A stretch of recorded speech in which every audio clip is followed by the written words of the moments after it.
O cigarro é uma coisa bonita, né, cara? Porque ela tem química. Ele te deixa, ele te agita e te relaxa. Ele faz as duas coisas. Eu fumo bastante cigarro.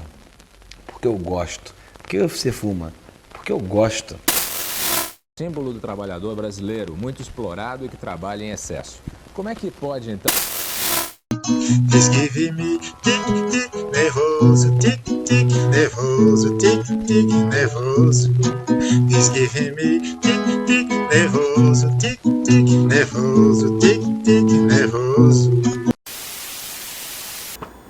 Bom dia, né? Boa tarde, boa noite para quem já chegou, para quem tá chegando.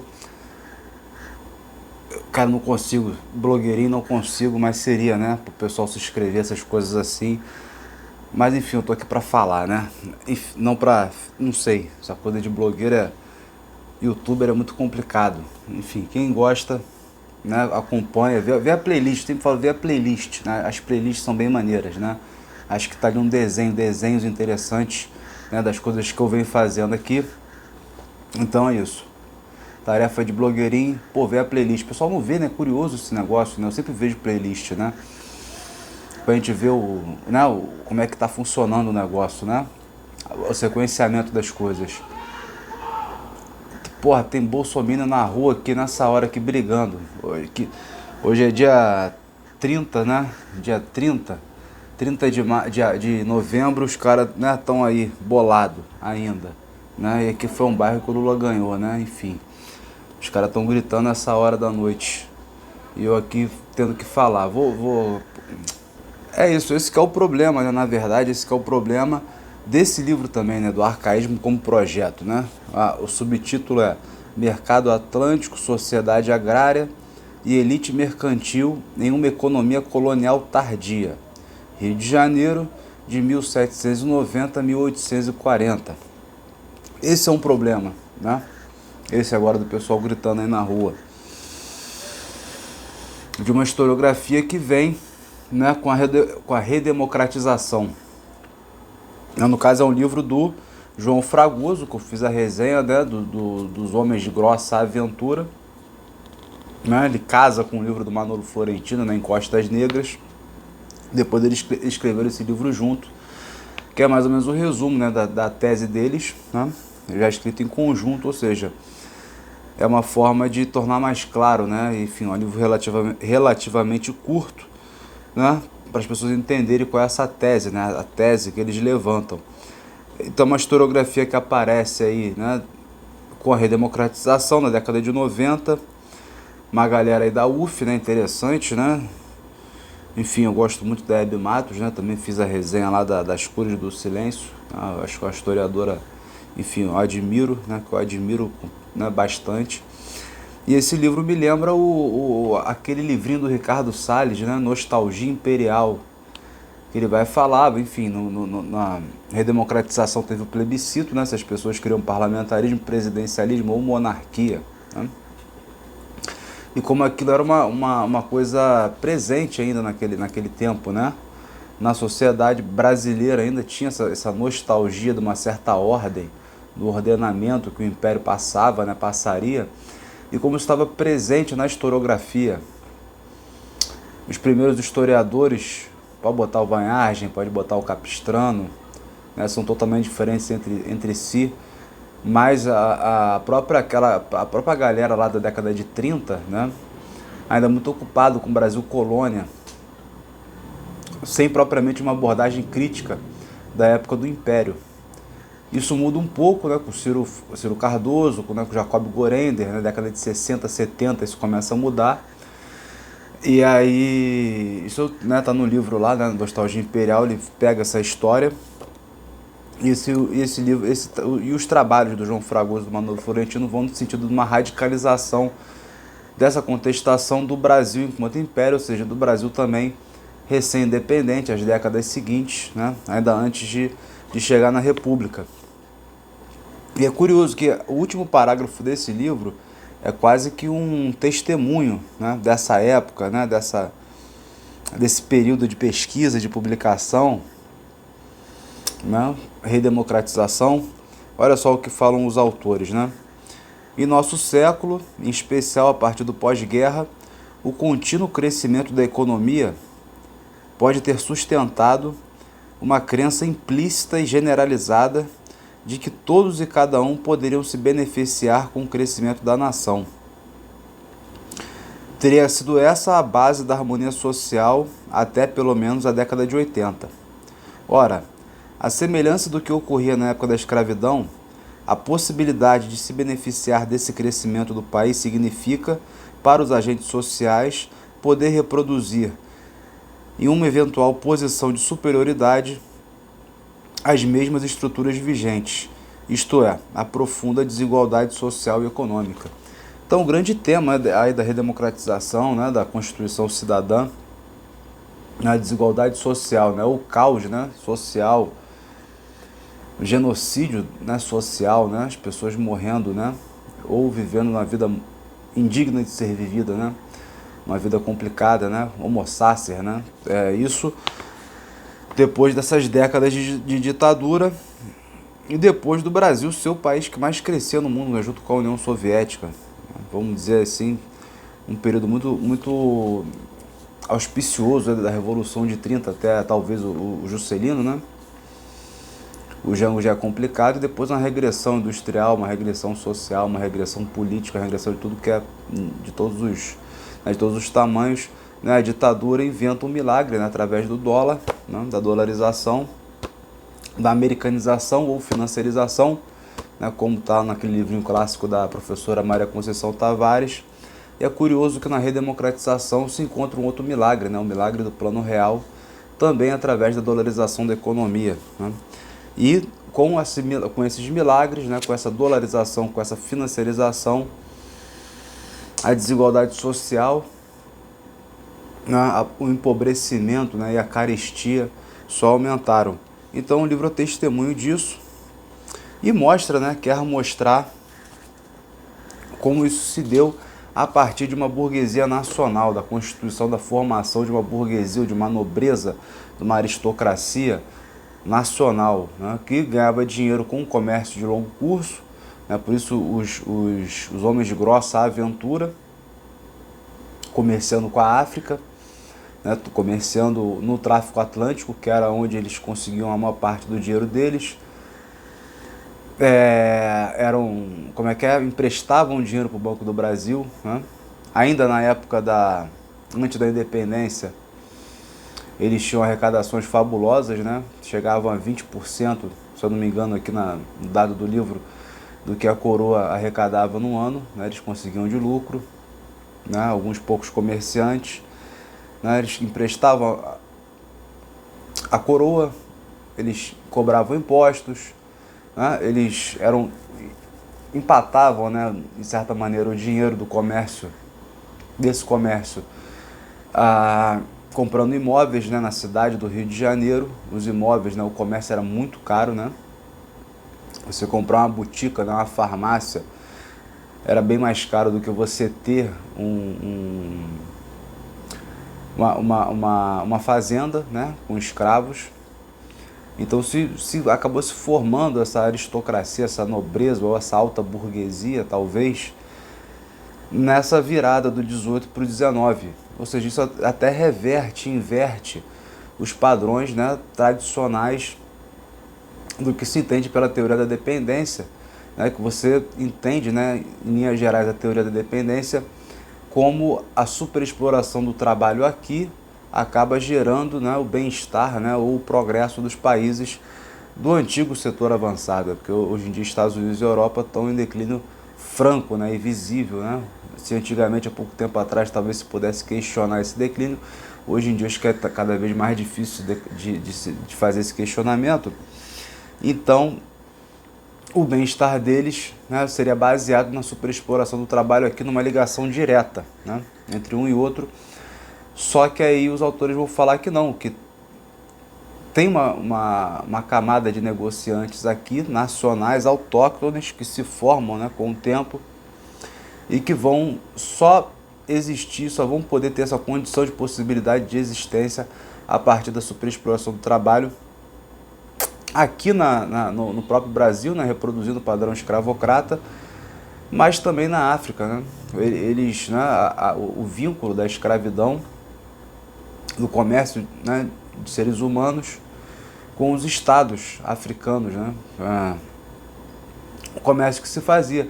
Na verdade, é uma teoria da dependência às avessas, né? Você pode até associar uma outra teoria do pessoal da dependência, né? Do Rui Mauro Mori, do subimperialismo, né? Você está, na verdade, buscando nessa mão de obra barata lá na África, e aqui, né, não necessariamente trazendo um estado de bem-estar social, mas trazendo a riqueza para esses grandes comerciantes e também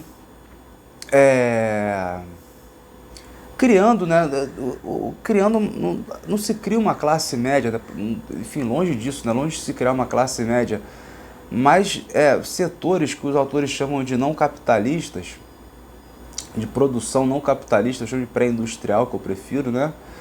Mas setores baseados, sei lá, o charque do sul, né? Os alimentos produzidos nas minas, o couro, se eu não me engano, é de São Paulo, né? Todo um mercado pujante, assim, forte aqui no Brasil, que esses comerciantes têm também o monopólio, são eles que estão em todos esses setores de comércio ao mesmo tempo. O normal são comerciantes eventuais, né? De acordo com as ondas ali e tal, mas eles conseguem investir, vamos dizer assim, em vários ramos diferentes. Então, mas só por causa dessa superexploração. Então, se o mercado interno é um mercado relativamente forte e mantém uma certa coerência, né, também vai ajudar na manutenção aí de uma certa unidade nacional, é porque o dinheiro, né, movimentado por esses comerciantes é um dinheiro baseado no trabalho escravo, ou seja, na superexploração. Então também não contradiz a teoria da dependência, pelo contrário, até casa com uma outra teoria dos dependentistas, que é a teoria do subimperialismo, né? Mas também estamos exportando lá para fora. Acho que não se anula, né? Não se anula. Os autores vêm com muita força para fazer uma revisão crítica do Caio Prado, do Fernando Novaes, do Celso Furtado, em especial desses, né? O Jacob Gorender e o Ciro Cardoso chegam mais próximo da tese deles.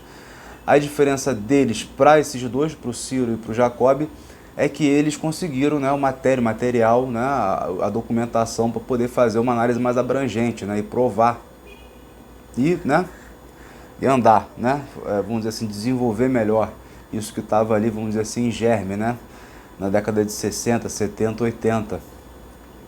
E é curioso porque a Florença, né, o caso de Florença ou da Inglaterra, da Revolução Gloriosa, eles falam que tem um deslocamento, né, grande, um acúmulo de fortuna gigante, né, você cria uma camada de super ricos, mas apesar de você ter esse descolamento entre topo e base da arrecadação, eles criaram, né, a Florença, a própria Inglaterra, criaram camadas médias relativamente fortes.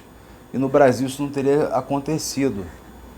E é verdade, né? A gente não criou essa camada média forte até hoje, né? O problema da classe média no Brasil, né? De uma burguesia nacional, essa coisa toda, esse debate, que é um debate antigo. Isso não foi formado, mas ao mesmo tempo você tem pessoas vivendo, vamos dizer assim, como se fosse uma espécie de classe média baixa, talvez, né? Em pequenas propriedades, à margem do que foi a lei de terras. Se a lei de terras for compreendida como uma espécie de projeto eugênico, né, pré-eugênico ali, né, claro, não estava tão bem fundamentada ainda a eugenia, talvez, né, se bem que todo esse processo desse pensamento, esqueci o nome do autor agora, um autor francês que estudou isso muito bem, ele fala do Doron, né, Olivier Doron, Cláudio, acho que é Cláudio, não sei, Olivier Doron, que começa naquela época do Maupertuis, Buffon, né? Gregor, né, de Saint-Hilaire, aqueles naturalistas lá do século, sei lá, 18 e tal, 17, não sei se chega ao 17, mas 18 com certeza, mostrando que a questão da pureza das raças era associada ao modelo equino, né, o modelo dos cavalos, né, da raça dos cavalos menos misturada, né, e quanto mais longe da Europa você estava, mais misturada eram as raças, então mais inferiores elas eram. Então você já tem ali toda a incubação desse projeto que depois vai dar na eugenia, né? E vai ficar super conhecida com Hitler, né? Com o nazismo, mas é algo relativamente comum no século XIX, faz parte do discurso, era considerado ciência isso, né? Até chegar ao ponto que chegou. Então a lei de terras como um projeto, né, de larga extensão territorial para a superexploração do trabalho, pode ser talvez visto como um modelo arcaico, né, de um campo de concentração. Né, a modernização do campo, né, você vai criar, lotear e tal, para poder melhor produzir e tal, em grande escala para o mercado externo. E aí, muitos, né, já dos brasileiros, no caso, eles vão estando à margem, né, vão ter a posse, né, de pequenas propriedades de terra. É o que mostra, né, a Hebe Matos na Cores do Silêncio, né, mas por laços, né, de não tanto de família, né, mas por laços comunitários, vão se estabelecendo nos lugares, vão tendo a sua rocinha, seu pequeno comércio. É relativamente, vamos dizer assim, próspero. Você vê o caso do João José Reis e o Flávio Gomes, aqueles livros sobre o Alufar Rufino e o Domingos Sodré, o sacerdote negro, como eles eram mais ou menos diretores, né, das caixas econômicas, né, que os escravos faziam, né, os escravos e os libertos, para poder comprar a alforria, para poder se defender em processos judiciais. Eles compram, né, eles movimentam um certo, né, numerário. Então você tem uma prosperidade relativa que faz o país funcionar, né, e faz também aumentar ou tornar mais aguda a exploração, né? A exploração do homem pelo homem. Então, não é tão parecido com Florença nem com a Inglaterra, mas você tem a formação do setor intermediário, talvez, não um setor médio, mas um setor intermediário que permite esses fluxos, essas trocas. Então não é tão distinto assim, né, como os autores colocam. E ao mesmo tempo, né, eu estava falando sobre o Caio Prado Júnior, ele falou sobre o Caio Prado, né, o início, quando ele fala do sentido da colonização, que é a monocultura exportadora, né, com o trabalho com o braço escravo, né, orientada para fora, né, sempre orientada para fora, para poder prover de riquezas a metrópole, né. Nós somos, como colônia, estamos orientados para fora para poder enriquecer a metrópole através, né, do pacto colonial. E aí nos períodos de baixa, do comércio internacional, como é que ficava? E aí é uma dúvida que o Celso Furtado tem, ele também não consegue responder de maneira adequada, talvez faltassem dados para o Celso Furtado, eu não sei. Né? Também o Celso Furtado não leva em consideração tanto o comércio transatlântico de escravos. Essa burguesia era tão, essa nobreza, sei lá, como é que se definir isso, né? Esses capitalistas, eles eram tão poderosos que prescindiam da coroa para poder viver praticamente. Compravam panos na Ásia, né? Comprava escravos na África, enfim, conseguiam alimentos, outras coisas aqui no mercado interno. Então não passavam necessariamente pela coroa, falando, eles eram mais ricos, né, do que muita coisa aí que era, no caso da metrópole, né, arrecadavam muito dinheiro.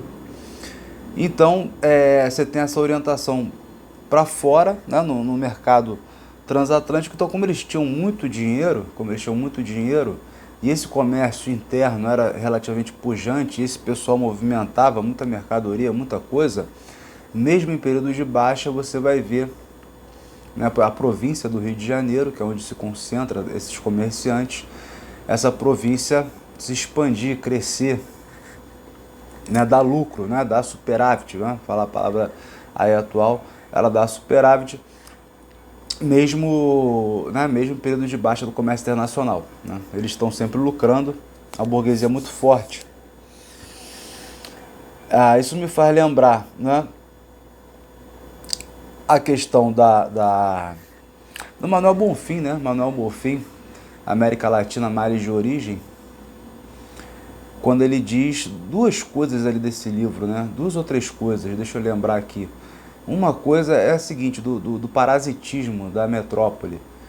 Tem ou teria um Portugal heróico, um Portugal responsável por expulsar os franceses, expulsar os holandeses, expulsar os ingleses, etc., do país, né, percorrendo distâncias, assim, terras, né, ignotas, né, aquela coisa do Euclides da Cunha, né, terra ignota e tal, e criando façanhas, né, a façanha lá do Jerônimo Albuquerque, lá no Maranhão, sei lá, com praticamente 10% da força dos franceses ter conseguido expulsar os franceses, a façanha de expulsar os holandeses, e tá as bandeiras, né, percorrendo as entradas e bandeiras, percorrendo o território todo, as entradas e bandeiras quase como um símile das grandes navegações, mas dentro do território continental, né, só não ultrapassa as cordilheiras dos Andes praticamente. Então isso realmente é um período do Portugal heróico, né, o Bonfim veio dessa maneira, e depois a corte ela vira um parasita, né, um organismo parasitário. Enquanto isso vai chupando sangue, né, até o hospedeiro morrer, no caso, né? Mas aí no caso o hospedeiro não morre, o hospedeiro acaba ganhando, né, um processo meio de vampiresco, né, de vampirismo, vai ganhando as características da própria metrópole. Eu acho que é isso que os autores querem dizer, porque essa burguesia que superexplora a terra, a nossa terra, a colônia, é uma burguesia que no século XVIII para o XIX vai ser a burguesia nacional. Então, esse projeto arcaico, o arcaísmo como projeto, esse projeto arcaico português, lusitano, ele vai se transplantar para cá, né, sem maiores problemas, vai se reproduzir aqui e numa escala sem precedente, uma escala gigantesca, né, no imenso Portugal, né, como diria lá o Chico Buarque lá naquela música, né, Fado Tropical, se eu não me engano. Essa terra, né, vai cumprir seu ideal, vai se tornar um imenso Portugal. E se cumpriu realmente o seu ideal, se tornou um imenso Portugal. Até que os autores mostram isso. E dá para entender também o início do Raízes do Brasil, né, não do Chico, mas aí do Sérgio. Agora nas edições, se eu não me engano, a edição antiga, a mais recente, no caso, né, a última modificação que o Sérgio fez, em 67, ele tirou a questão do transplante, né, do transplante de coisas da Europa para a América, né, das instituições europeias para terras estranhas. Ficou mais com o tema do exílio, né, ou do estrangeirismo, né, somos estrangeiros, né, somos exilados em nossa própria terra. Mas nas edições anteriores tem uma coisa que assusta, né, que de certa maneira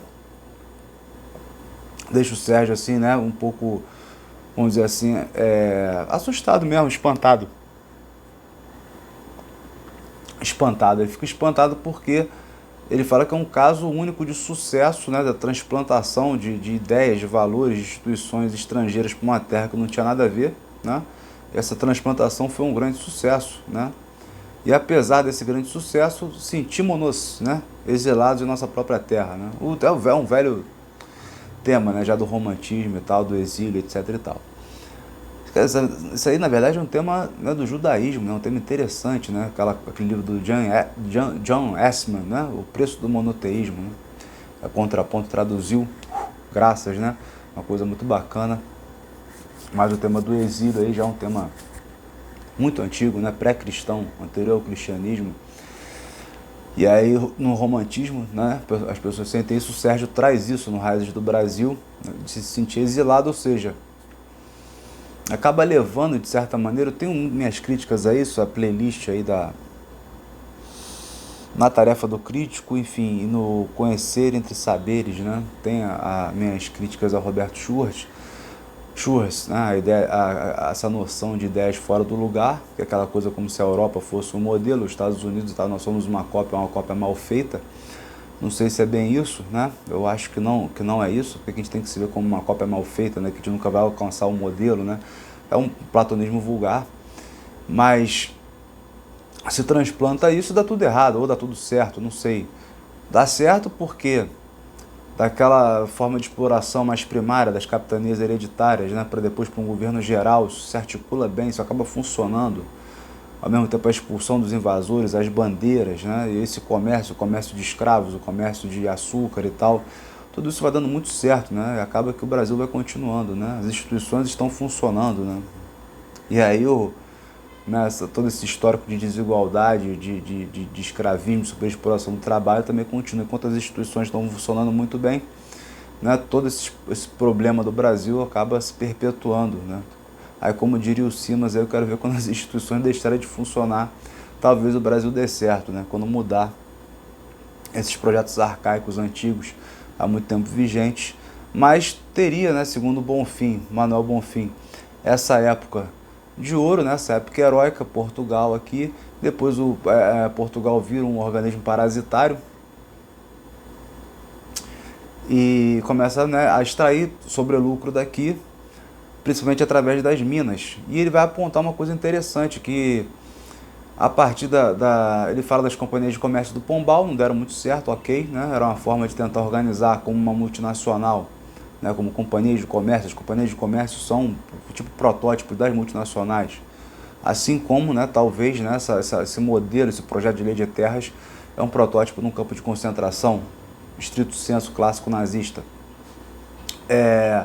O Marquês de Pombal tenta organizar o tráfico a partir das companhias de comércio, também proibindo, né, os jesuítas de escravizar os índios, porque era uma concorrência, e os próprios jesuítas lucravam com o tráfico escravo, como Alencar mostrou, né, no Trato dos Viventes. Isso aí está clássico, né, um clássico, é claro, naquele livro, muito claro, né? O Antônio Vieira, como trabalhava também nesse sentido. Então ele proíbe a escravidão do indígena, organiza essas companhias de comércio no sentido também de organizar esse tráfico de pessoas para a exploração da terra. Tem a Companhia da Bahia, só que aqui no Brasil, aqui, o que vinga, né, na verdade, são esses mercadores cariocas, que tem licença da coroa para poder fazer o tráfico, né, o tráfico de gente, e acabam ganhando essa autonomia absoluta, absurda. Só se não tem uma escala, né, quando começa a exploração das minas e começa essa organização mercantil verdadeiramente capitalista. Quando eles falam de pré-capitalismo, eu não consigo entender, porque é capitalista na gênese, né, na origem. Você fazer o trabalho de longo curso, né, de grossa aventura, você investir, você arriscar, você já ter um capital precedente, né? Quem é que fica rico no capitalismo? Isso diz o Brodel, né? Quem é que fica rico no capitalismo? Quem já tem dinheiro, né? Enfim, isso está lá no Brodel. Toda essa coisa que não tem essa questão da poupança lá do Max Weber, do cara que é bonzinho, aparece para a sociedade legal como um cara contido que poupa, né? E eventualmente investe, acaba tendo sucesso. Não, ou você tem dinheiro ou você não tem, ou você investe ou você não investe. Às vezes você tem a poupança e ela fica, como é que é, como inércia, né? Fica parada, depende de várias variáveis. Às vezes você não tem o dinheiro, mas se cria o crédito e tal, se inventa, né, letras de câmbio, caixas e tal, e você vai e faz a economia girar. Então você está sempre em movimento, as coisas estão sempre em movimento. Então esse capitalismo clássico, tradicional, tanto que o Brodel diz, né, lá no Civilização Material, Cultura e Capitalismo, né, a palavra capital surge no século XIII, o capitalista, né, surge no século XVIII, 17 e 18, se eu não me engano. Ou seja, esses capitalistas, né, já estão ali em pleno funcionamento nessa época. E a palavra capitalismo vai aparecer no 19 para o 20, muito mais no 20 do que no 19, por causa da concorrência lá, União Soviética, né, Estados Unidos, Ocidente, né, e Eurásia, né, a partir da Rússia. Então, o capitalismo é uma palavra muito recente, disse, né, o Fernando Brodel. E aí, então, esses são capitalistas mesmo, né? Pode ser pré-industrial, porque é um capital mercantil, e esse capital mercantil é do comércio, não é do mercantilismo, né? Que seria pré-revolução industrial. É um capital mercantil do comércio, de comerciantes, né? São comerciantes muito bem sucedidos. A questão toda é que com a superexploração do trabalho, você não consegue agregar valor, né? Você não consegue incrementar as forças produtivas do trabalho, a própria, né, um processo de industrialização, de enriquecimento, de incremento, né, dos produtos, né, exportáveis, ou mesmo para o mercado interno. Então, bom, a caracterização, estrito senso, né, desses comerciantes está no programa que eu fiz sobre o livro do João Fragoso, dos Homens de Grossa Aventura, mas eu queria fazer aqui um paralelo, né, lógico, com, a partir, né, do resumo que esses autores trazem, com a discussão, né, mais antiga da cordialidade brasileira, né? Olha só como encaixa. Isso também são temas que eu vou tratando aí já com o tempo de Sérgio Buarque e tal, só buscar aí que tem os programas sobre isso. Bom, vamos lá, página 231 dessa edição minha. A minha edição é de 2001. Né? Vamos lá. Na verdade, muito mais do que a busca de segurança, a transformação do grande comerciante em rentista urbano e ou senhor de homens e terras denotava a presença de um forte ideal aristocratizante, identificado ao controle de homens e a afirmação de certa distância em face do mundo do trabalho. Nada mais natural em se tratando de uma elite mercantil forjada em meio a um sistema no qual a realização da produção escravista pressupunha a contínua reiteração da hierarquização e exclusão de outros agentes sociais. Tratava-se, enfim, de uma estrutura cujo funcionamento tinha por pré-condição a constituição de relações de poder. Então, esse núcleo familiar, pequeno, né, restrito, é o que vai fazer essa lógica da cordialidade, da relação entre pares, né, de você conseguir, de você quem, né? Se você é escravo, alguma coisa assim, você tá, né, ou um liberto e tal, você não vai conseguir nada. Você não vai, esse que é uma falha básica do argumento do Schurz, é esse, é uma sociedade do favor, mas tá, se você é um ferrado, você vai fazer favor para quem? Se você não tem nada a oferecer, o que vai acontecer contigo, né? Mas entre iguais, né, você tem essas pessoas trocando favores, trocando casamentos, tem casamentos até de ultramar, né, esses comerciantes casam, né, as filhas com pessoas de outros lugares, outros países e tal, porque faz parte dessa rede de comércio, de contatos que eles têm. Então, uma elite muito restrita, muito pequena, a partir dessa base, né, mais ou menos espalhada, né, ela é relativamente ampla, né, mas é um setor intermediário, não um setor médio, que vai montar, vai ser, vamos dizer assim, um pressuposto da nossa cordialidade paralelamente ao setor público que vai se formando, né, no segundo reinado, né, até aquela história do intelectual que trabalha para o Estado, né, o intelectual lá do Estado Novo, né, o Carlos Drummond de Andrade, etc. e tal. O Gilberto Freire trabalhou também um pouco, depois foi preso, um problema do cacete. Mas tem, né, a história clássica o livrinho do Sérgio Miceli, né, sobre os intelectuais do Estado, sobre o Estado Novo, mas também na origem, na gênese do Império, o IHGB, né, são todos apaniguados, são pessoas próximas ao imperador. As dificuldades de se escrever a história do Brasil, nessa época do IHGB, apesar de ter se formado esse instituto para poder se escrever a história do país, porque estava do lado do imperador, então você não poderia comprometer, né, o império. Daí também um dos fatores assim concretos, reais, do império, né, na nostalgia imperial do Ricardo Salles, né, do império não ter sido tão estudado, né, a princípio, né, pelo não explicitado. Aí você pega, né, o Gonçalves de Magalhães falando sobre, né, a Confederação dos Tamoios e como é que essa questão de grupo, né, acaba se organizando com pequenas intrigas, o José de Alencar fazendo aquela intriguinha em jornal, aí todo mundo, os amigos vão defender o Gonçalves de Magalhães, o próprio imperador, nessa o José de Alencar sobe, né, acaba virando uma eminência parda aí, depois lança o Guarani e se lança aí como um autor, né, com isso, né, então está sempre entre um grupo muito fechado, reduzido, um grupo reduzido de intelectuais, um grupo reduzido de homens que têm carreiras no Estado e um grupo reduzido de comerciantes.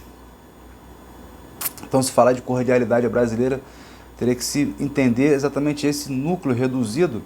Então, é só um pouquinho, né, quando o Sérgio Buarque usa esse estamento, ele usa esse termo em uma página do Raízes do Brasil, né, para poder mostrar que é um núcleo fechado, né, não aberto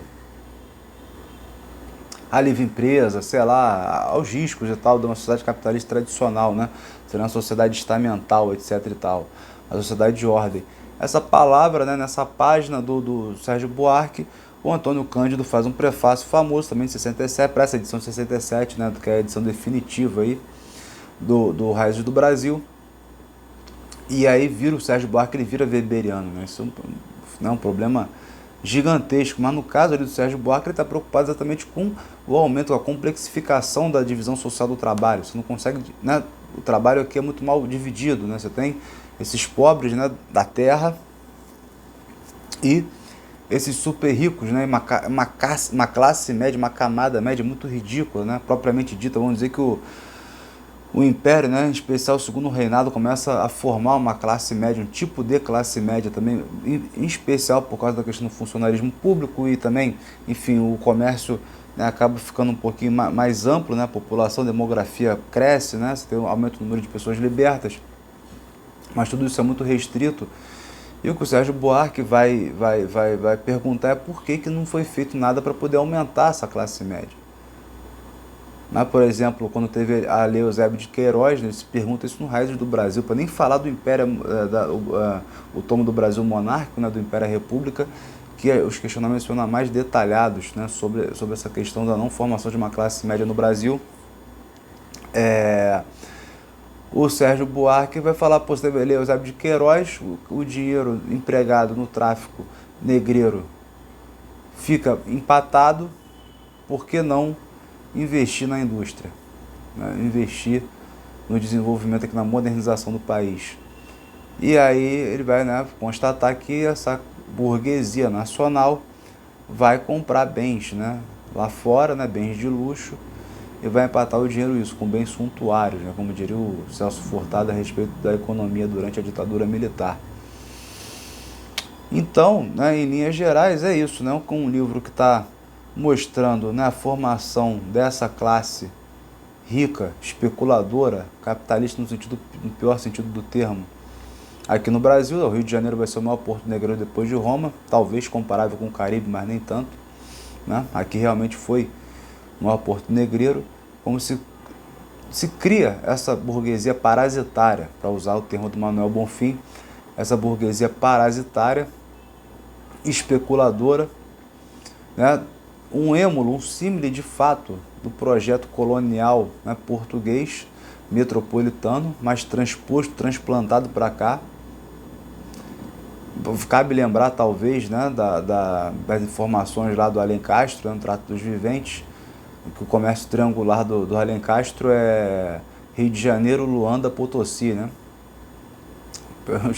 A família Sá, carioca, né, e os seus descendentes lá, enfim, vão para Angola lá trocar seres humanos por cachaça, né? E vender depois essas pessoas em Potosí por prata, né? Então eles dão cachaça num lado para pegar prata no outro. Ou seja, isso já é na época da colônia. Isso se reproduz, mas numa escala muito mais ampliada de tal forma que acaba formando essa burguesia mercantil, né? Parasita aqui dentro. Não tem nada a ver com o absenteísmo das colônias lá do Caribe, porque aqui realmente você acaba se formando, tem uma riqueza relativa que acaba perpetuando, né, esses donos do poder aí aqui dentro. Aí se vê, né, talvez aí fica como hipótese ver como é que funciona hoje um lema, né, o pessoal da Natura, né, uma galera aí, Mansueto pode dizer, talvez, né, uma galera é uma ultra burguesia nacional que não está nos jornais, né, e que vive da superexploração do trabalho aqui, né, tem esses vínculos transatlânticos, né, tem esses vínculos com a Europa, com os Estados Unidos. Aí continua superexplorando, uma burguesia não comprometida, uma burguesia golpista, alta burguesia golpista. E a gente vê por contraface, né, o desfacelamento, né, do Estado brasileiro, das empresas nacionais, das empresas estatais e, consequentemente, da própria burguesia nacional, que precisa do comércio interno para poder sobreviver.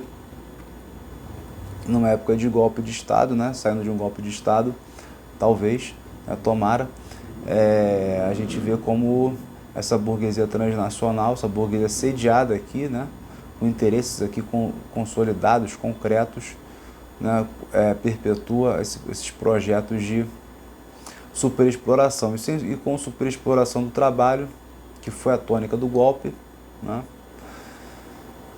você não consegue incrementar os poderes produtivos do trabalho, você não consegue ter, né, ciência, tecnologia, infraestrutura, né, indústria, né, integração regional, né, e industrialização. Bom, em linhas gerais é isso, né, um livro rico, muito rico, né, eu recomendo para quem não lê, leia, porque até uma leitura rápida, isso não quer dizer que seja uma leitura fácil, né, é um livro pequeno, né? E que serve aí para, ainda mais o professor, né, que vai falar assim do Caio Prado, né, não vai falar para os alunos, né, o Caio Prado, o Celso Furtado, o Fernando Novaes, o Gorender, o Flamarion, etc. Não, né, mas que dá uma nuance, né, muda bastante e chega a ser importante, né, para trabalhar, né, talvez eu não sei até que ponto essas visões foram incorporadas já nos livros didáticos, né, e em que medida, né, até porque muitos livros didáticos estão dependendo do lema, né, do sistema eleva, e aí é complexo, complicado, né, e enfim. Bom, é isso, sei lá, teria mil coisas aqui para poder ficar falando, mas eu não vou me prolongar mais, é isso. Ou se inscreve, né, pedir pro pessoal se inscreve ou dá uma olhadinha nas playlists, que com certeza vai ter coisa que vocês vão gostar, ou de caminho, dá uma olhadinha nas playlists, gostando, que eu acho que a probabilidade é alta, aí vocês se inscrevem e acompanham o que eu estou fazendo. Falou? Um abraço.